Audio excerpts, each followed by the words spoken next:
This is why Re:Zero is considered one of the greatest animes, period.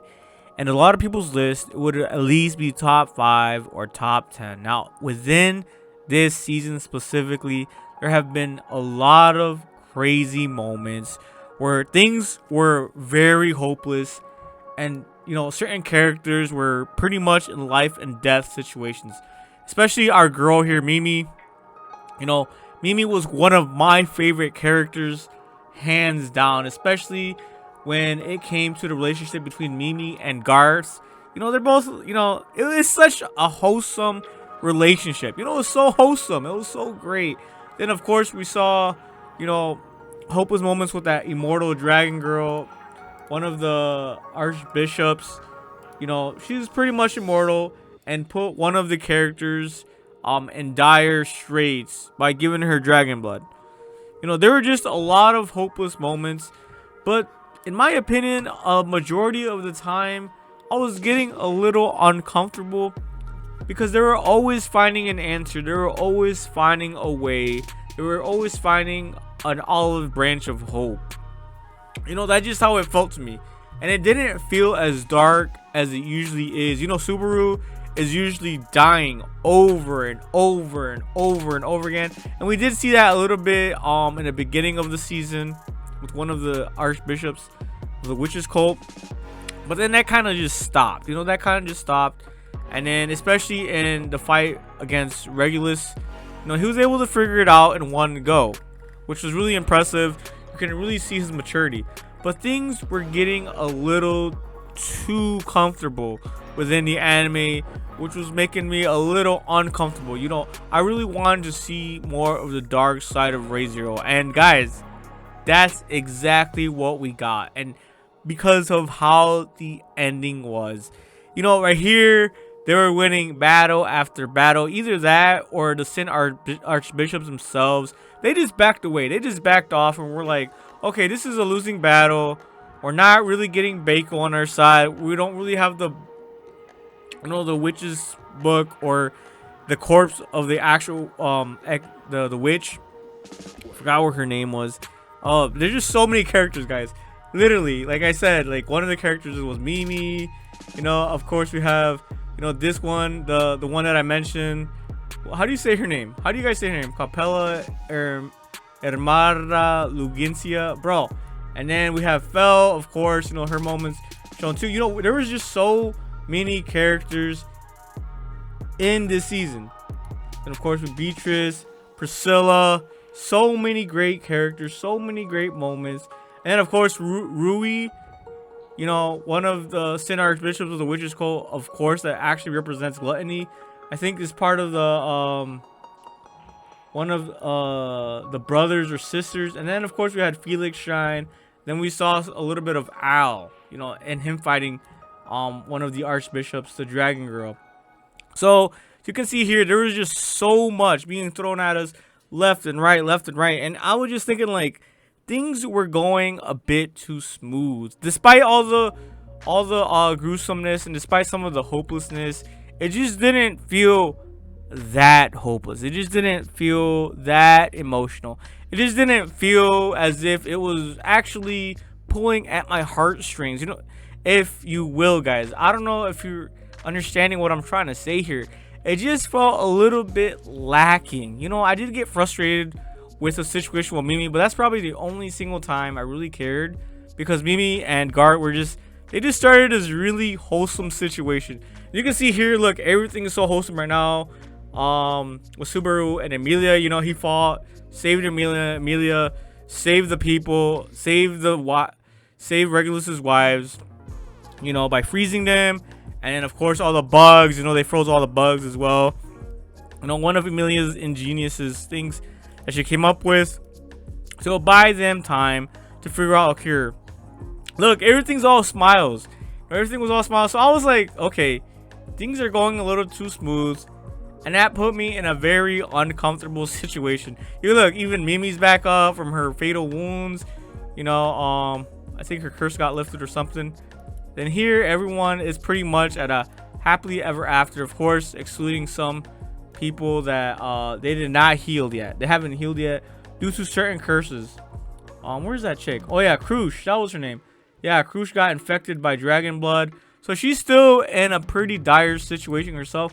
But I think it's mainly just pain. You know, she's just in excruciating pain. So there's that. But yeah, like I said, things were going a little too smooth. Everything just seemed to be going their direction. You know, Subaru became the hero that he always wanted to be. He didn't have to come back to death as many times as he did in the first couple episodes. He was able to inspire the people. They were able to fight off or fend off the witches cult and all the Sinar bishops within the cult. And some of them were able to just let go of the past. Other than Krush, you know, she's still in excruciating pain. Then you can see Liliana here. All these characters have pulled through. You know, everything's going great. But this is where things start to shake up, guys. This is why Re:Zero is the GOAT. One of the GOATs. One of the best isekais, period. You know, it's probably one of the top 3 best isekais ever. You know, and so we see here everyone's going their own ways. Of course, right here, Krush is still in pain. Of course, Felix is still feeling down about it. But there is still hope, you know. There's still hope for Felix and Krush. But yeah, they're rebuilding. Everything's going great. Yada, yada, yada. And I'm thinking, like, what the fuck am I watching? Like, they just went through all this war. And of course, you gotta be happy. You know, you gotta be uplifting. Of course, you gotta move on. You know, you gotta move forward and whatnot. But I was thinking, things are going way too good. Things are looking up way too bright. The sun is too bright today. I was thinking to myself, things are going way too straightforward. You know, too wholesome. Getting too wholesome here for me. Until we saw the ending, guys. And let me tell you, I'm going to give you guys something as well as just as defeating as this ending. You know, they're saying their goodbyes. They're saying all this.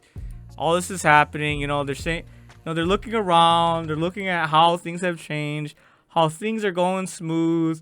You know, things are looking up.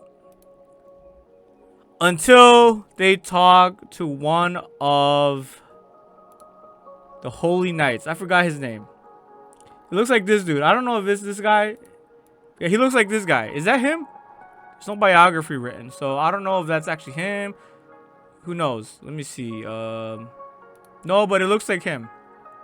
Okay, so they meet up with this guy, and for whatever reason, let's get to the meat of the bone, guys. They just, oh no, here he is. Julius, that's his name. Yeah, Julius. So they talk to this guy Julius. You know, he is Anastasia Hoshin's knight. As against the nobility, Julius acts as a proper, let's see, heir of nobility and conviction. He's also considered and doesn't forget to show care towards others.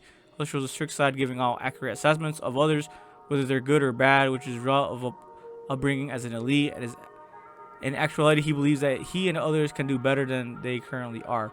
So they meet up with this guy Julius, and that's where shit hits the fan. That's where the darkness returns.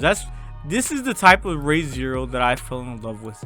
You know, it ends with defeat. And even after victory, it ends with defeat. It ends with Subaru feeling hopeless. It ends with Subaru being in pain, and not just physical pain. You know, he's overcome physical pain. He has overcome so many obstacles. He's been let down so many times that he's gotten used to it. He's just, you know, he's just immune to it. But when it comes to Emilia, and especially even with Emilia, you know, he's becoming a little immune to Emilia. You know, even within the season, he didn't really worry about her as much, but he still had it in the back of his mind that he had to save Emilia. He really put the people in front of Emilia, you know, which was a little startling for me at first, but that just showed his maturity. You know, and you know, I started to understand that. But this is where we finally see his agony return, his humanity return. You know, the guy has worked so hard. He has fought so hard. He had to use his brain so hard just to fend off Regulus. He had to use every faculty of his to his advantage. He had to use his weaknesses to his advantage. He had to pull through. he had to pull all the stops for his entirety of this time. You know what I'm saying? Use everyone around him to his advantage. Like I said, he went all out. So when they all backed away, this is how defeating it is, guys. He fought so hard and got so far, but in the end, it doesn't even matter. Oh shit. Oh, this is what makes Re:Zero so good. So he's feeling good about himself, and he's like, Julius is acting weird. He's acting a little bit off. You know, Subaru just puzzled. He's like, what's going on here? And then Emilia looks at him. He looks at Julius, and it's like, and something right there just happened, guys. You know, this is a mystery to me. I honestly don't know what went wrong, but then Julius looks extremely pale. Well, he's in the shadows, but he just looks extremely defeated, extremely sad, in the dark. You can see Emilia's face change as well. Her face just changes. She has the smile of innocence, as if everything that just happened has just disappeared. And then here's Subaru just looking around like, huh? What's going on here? Huh? I wonder what is happening.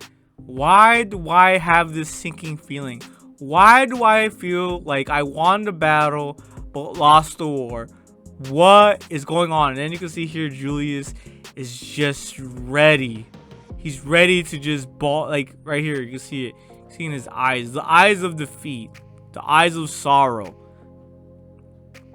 Oh man, this moment it just came and went like the wind. It just came so fast. This moment right here.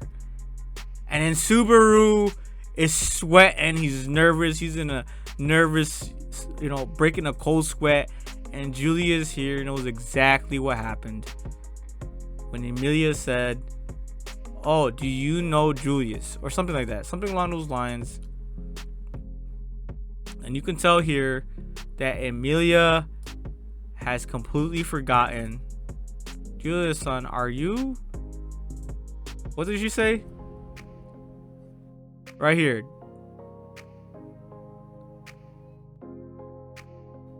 And right here is the moment where the darkness all returns. This was just one of the greatest endings ever. And I honestly can't explain it to you guys, but just like all of you guys, I felt just as defeated and just as puzzled of this scene. Fucking incredible. These are the results of the battle, Priscilla. Bravo. This is what we came here for, guys. This is why we love Re:Zero. It just mind breaks you. I gave it an 8 out of 10, guys. 8 out of 10 for this season. Bravo. That is all, guys.